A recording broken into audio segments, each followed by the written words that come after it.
मैं डॉक्टर सुलोचना शर्मा। आज अब हम बात करेंगे बच्चों एंडोक्राइन ग्लैंड्स में ये पार्ट 3 है जिसमें हम पैराथायरॉयड ग्लैंड के बारे में बात करेंगे। और ये एक बहुत ही इम्पॉर्टेंट ग्लैंड है जो कि थायराइड ग्लैंड के पास में पाई जाती है। ये कैल्शियम और फॉस्फेट मेटाबॉलिज्म के लिए रिस्पॉन्सिबल होती है, क्योंकि जो कैल्शियम है इसका बहुत ही पुअर एब्जॉर्प्शन होता है इंटेस्टाइन से, बिकॉज ये जो है इनसॉल्युबल सॉल्ट्स बनाती है बहुत सारे कंपाउंड्स के साथ।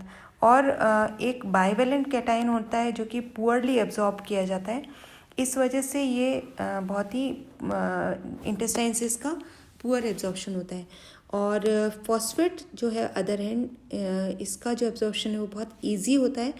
बट इसका यदि कैल्शियम के साथ में यदि ये है तो फिर कैल्शियम फॉस्फेट जो पाया जाता है उसका एब्जॉर्प्शन स्लो होता है। तो जो कैल्शियम है उसका excretion 9 to 10 out of 9 calcium जो है वो एक्सक्रीट हो जाता है और फीसेस में निकल जाता है। और 1 आउट ऑफ 10 जो है वो यूरिन से निकल जाता है। एक्सेप्ट जो फॉस्फेट के साथ में जो कॉम्बिनेशन होता है कैल्शियम का वो केवल प्रेजेंट रहता है। और जितना भी almost all the dietary phosphate है वो it is absorbed into the blood and जो लेटर ऑन उसको यूरिन में एक्सक्रीट कर दिया जाता है। क्योंकि फॉस्फेट आयन जो है वो एक थ्रेशोल्ड सब्सटेंस है, इसलिए प्लाज्मा में जो उसकी कंसंट्रेशन होती है वो बिलो क्रिटिकल वैल्यू होने पर जो है no phosphate at all lost in urine. लेकिन यदि अबव क्रिटिकल कंसंट्रेशन होती है तो वो फिर डायरेक्टली जो है लॉस होता है उसका यूरिन से। Now role of vitamin D in calcium and phosphate absorption. तो विटामिन डी का बहुत ही इम्पॉर्टेंट रोल है कैल्शियम और फॉस्फेट एब्जॉर्प्शन में, बिकॉज जो विटामिन डी है उसकी प्रेजेंस में कैल्शियम का एब्जॉर्प्शन होता है। तो विटामिन डी क्या है? ये एक हार्मोन है जो कि सनरेज की प्रेजेंस में स्किन में 7 डिहाइड्रो कैल्सिफेरॉल के से कैल्सिफेरॉल विटामिन D3 बनता है जो कि एक इम्पॉर्टेंट स्टीरॉल है। और लिवर में जाकर के 25 हाइड्रो को कैल्सिफेरॉल में कन्वर्ट हो जाता है और किडनीज में जाकर के 125 डाईहाइड्रो कॉल कैल्सिफेरॉल में कन्वर्ट हो जाता है। और ये एक हार्मोन की तरह काम करता है जो कि कैल्शियम के एब्जॉर्प्शन को इंक्रीज करता है from the intestine by increasing the quantity of calcium binding protein. Calcium binding protein की प्रेजेंस में ही केवल कैल्शियम आयन जो है वो एब्जॉर्ब हो सकते हैं और उन कैल्शियम बाइंडिंग प्रोटीन की जो एक्टिविटी है उसको विटामिन डी इंक्रीज करता है। तो द प्रोटीन ये जो प्रोटीन है कैल्शियम बाइंडिंग प्रोटीन जो है जो इंटेस्टाइनल सेल्स में प्रेजेंट होता है ये बहुत वीक्स तक जो है सेल्स में रहता है और इसलिए विटामिन डी की प्रेजेंस में बहुत लंबे समय तक कैल्शियम का एब्जॉर्प्शन हो पाता है। इसीलिए जो है कैल्शियम के एब्जॉर्प्शन के लिए हम विटामिन डी की प्रेजेंस को इम्पॉर्टेंट मानते हैं। तो इसके अलावा विटामिन डी जो है वो कैल्शियम स्टिमुलेटेड एटीपीएस जो कि इंटेस्टिनल ब्लड ब्रश बॉर्डर्स पे प्रेजेंट होते हैं उनको भी इंक्रीज करता है। और एल्केलाइन फॉस्फेट इन सेल्स में एल्केलाइन फॉस्फेट के फॉर्मेशन को भी इंक्रीज करता है। विटामिन डी जो है फॉस्फेट के एब्जॉर्प्शन को भी इंक्रीज करता है जो कि एक कैल्शियम के ट्रांसपोर्ट में एक मीडिएटर की तरह काम करता है। Now concentration of calcium in plasma ये जो है वो 9.4 मिलीग्राम पर 100 ml होती है और ये प्लाज्मा में 3 डिफरेंट फॉर्म्स में प्रेजेंट होता है। 40% जो है वो प्लाज्मा प्रोटीन्स के साथ में बाउंड होता है, मेनली एल्ब्यूमिन के साथ में। और ये कैल्शियम प्रोटीन जो होती है ये नॉन डिफ्यूजिबल होती हैं और they can not pass through the capillary membrane. और 10% जो कैल्शियम होता है वो डिफ्यूजिबल होता है और combined with citrate citrate phosphate के साथ कंबाइन होता है।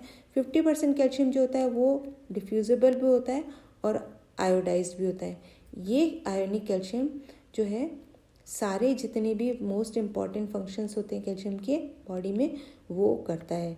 Now inorganic phosphate forms in plasma. Inorganic phosphate जो है वो दो फॉर्म में बनता है, HPO4 और H2PO4।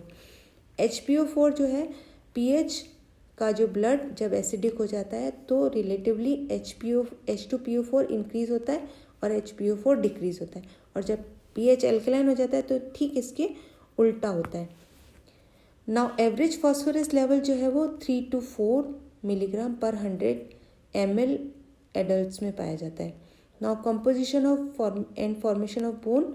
तो जो बोन है उसका ऑर्गेनिक मैट्रिक्स जो मेनली है वो कोलेजन फाइबर्स के द्वारा बना होता है और ग्राउंड मैट्रिक्स के द्वारा बना होता है। एक्स्ट्रा सेल्यूलर फ्लूइड जो होता है उसमें प्रोटियोग्लाइकन्स और कॉन्ड्रोइटिन सल्फेट और हाइलुरोनिक एसिड प्रेजेंट होते हैं। बोन सॉल्ट्स में प्रिंसिपली कैल्शियम प्रेजेंट होता है, फॉस्फेट प्रेजेंट होता है और mainly hydroxy peptide calcium present होता है, और उसके अलावा कुछ मैग्नीशियम, सोडियम, पोटेशियम और कार्बोनेट आयंस इसमें प्रेजेंट होते हैं। कोलेजन फाइबर जो है वो बोन को टेंसाइल स्ट्रेंथ देने का काम करते हैं और कैल्शियम जो है वो उसको कंप्रेसिव स्ट्रेंथ देने का काम करता है ना। इसीलिए जो कैल्शियम और फॉस्फेट का जो रेशो है, फॉस्फोरस का जो रेशो है वो बोन में 1.7:1 पाया जाता है। एक्सचेंजेबल कैल्शियम क्या है? एक्सचेंजेबल कैल्शियम है कि 1% ऑफ टोटल कैल्शियम जो होता है वो एक्सचेंजेबल होता है because of its physicochemical equilibrium with extracellular fluid. Calcium जो है कैल्शियम फॉस्फेट या सॉल्ट्स की फॉर्म में एक इमीडिएट रिजर्व के रूप में काम करता है और sudden change into blood calcium it prevents excessive rise and fall levels of calcium in extracellular fluid। और इसके अलावा इन एडिशन जो बोन और स्मॉल पोर्शन जो है एक्सचेंजेबल कैल्शियम का सारे टिश्यूज़ में प्रेजेंट होता है, specially cells of liver and GI tract जो है वो हाईली परमिएबल होते हैं। 99% जो होता है वो नॉन एक्सचेंजेबल होता है कैल्शियम और not available for rapid mobilisation.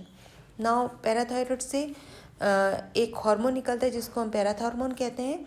ये पैराथायरॉयड ग्लैंड से निकलने वाला होता है और इसका कैल्शियम और फॉस्फेट के ऊपर एक्स्ट्रा सेल्यूलर फ्लूइड में जो कैल्शियम और फॉस्फेट होते हैं उनके ऊपर इसका इफेक्ट होता है।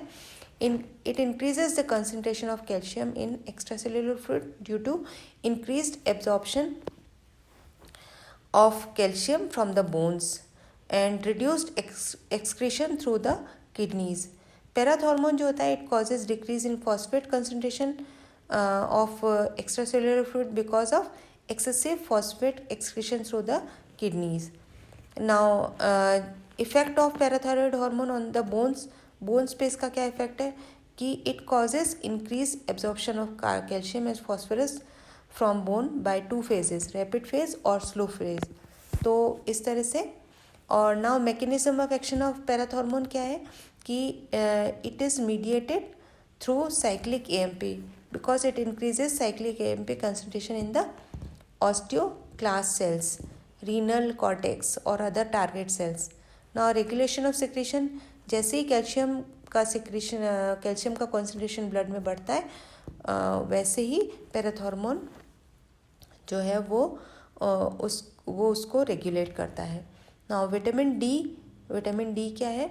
ये बोन्स में प्रेजेंट होता है। विटामिन डी पैराथायरॉयड हार्मोन जब इंक्रीज होता है तो मोबिलाइजेशन ऑफ कैल्शियम और फॉस्फेट बोन से शुरू हो जाता है। इंटेस्टाइन पे इसका क्या प्रभाव होता है कि it increases absorption of calcium by intestine जो कि कैल्शियम बाइंडिंग प्रोटीन की वजह से होते हैं। और रीनल टिश्यूज़ पे कैल्शियम रीअब्जॉर्प्शन जो है डिस्टल ट्यूब्यूल से किडनीज के डिस्टल ट्यूब्यूट से इंक्रीज़ करता है। नाउ कैल्सिटोनिन जो है एक लार्ज पॉलीपेप्टाइड है जो कि पैराफोलिकुलर सेल्स, थायराइड के पैराफोलिकुलर सेल्स में प्रेजेंट होते हैं, वहाँ पर बनता है। It decreases serum calcium level. Now regulation क्या है इसका?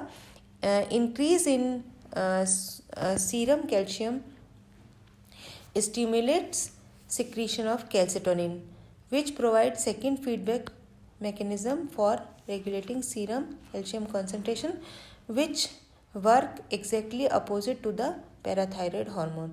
Now कैल्शियम लेवल क्या होता है? यदि 6 मिलीग्राम पर 100 ml से कम होता है तो टाइटेनी हो जाती है, और 12 मिलीग्राम पर 100 ml से अबव होता है तो हाइपर कैल्शीमिया हो जाता है। तो this is all about the parathormone and vitamin D.